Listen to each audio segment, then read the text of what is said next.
E eu sei que o município de Divinópolis deixou de receber um recurso do ProUrge de R$ 37.000 para tentar, ser colaborativo com a empresa Dixon, que ela assumiu a unidade 2, então eles começaram a receber o ProUrge. Não, a Rede Resposta, desculpa, o valor de 200 mil.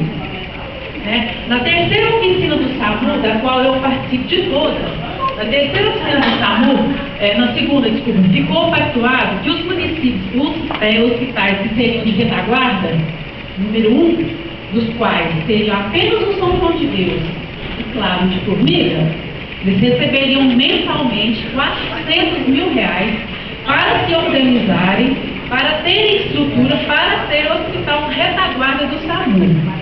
Infelizmente não tem representante do hospital para saber em que pé está isso, né? Até onde eu tenho meu conhecimento, porque eu participo de todas as reuniões, porque minha função enquanto gestora, o dinheiro já está sendo depositado.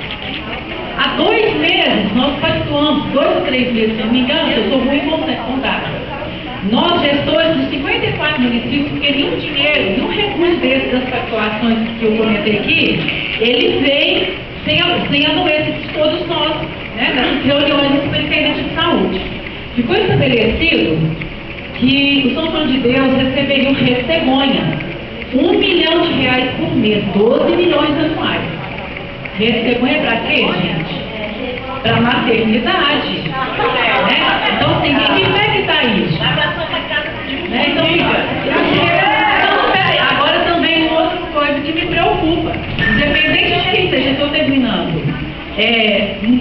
Grande surpresa, eu sou representante da minha micro-região, a marca são 54 municípios, a minha micro é de 13, dentro dessa marca.